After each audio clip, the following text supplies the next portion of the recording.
Hi all, ഇന്നത്തെ പുതിയൊരു വീഡിയോയിലേക്ക് എല്ലാ ഉദ്യോഗാർത്ഥികൾക്കും സ്വാഗതം.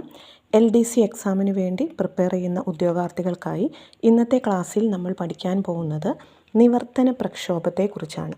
നിങ്ങൾ കണ്ടിട്ടുണ്ടാവും, നിവർത്തന പ്രക്ഷോഭത്തെക്കുറിച്ച് എക്സാമിന് നമുക്ക് ക്വസ്റ്റ്യൻസ് കാണാറുണ്ട്. അപ്പോൾ ഇതിൽ വരുന്ന പ്രധാനമായും PSC ചോദിക്കുന്ന ഇമ്പോർട്ടൻ്റ് ആയ കാര്യങ്ങളാണ് ഇന്നത്തെ ക്ലാസ്സിൽ നമ്മൾ ഡിസ്കസ് ചെയ്യുന്നത്. എല്ലാവർക്കും ഒരിക്കൽ കൂടി ഇന്നത്തെ ക്ലാസ്സിലേക്ക് സ്വാഗതം.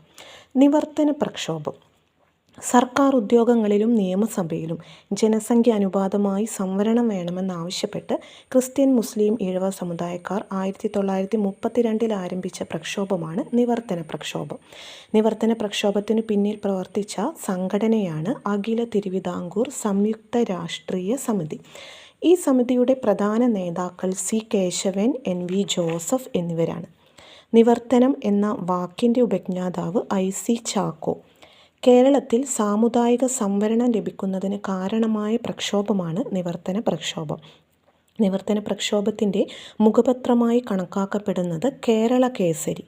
നിവർത്തന പ്രക്ഷോഭവുമായി ബന്ധപ്പെട്ട് കോഴഞ്ചേരി പ്രസംഗം നടത്തിയത് C. കേശവൻ. നിവർത്തന മെമ്മോറിയൽ നിരാകരിച്ച ദിവാൻ T. ഓസ്റ്റിൻ. PSCയുടെ രൂപീകരണത്തിന് കാരണമായ പ്രക്ഷോഭം നിവർത്തന പ്രക്ഷോഭം. തിരുവിതാംകൂർ പബ്ലിക് സർവീസ് കമ്മീഷൻ രൂപീകൃതമായ വർഷം 1936. തിരുവിതാംകൂർ പബ്ലിക് സർവീസ് കമ്മീഷൻ്റെ ആദ്യ പബ്ലിക് സർവീസ് കമ്മീഷണറായിരുന്നത് G.D. നോക്സ്.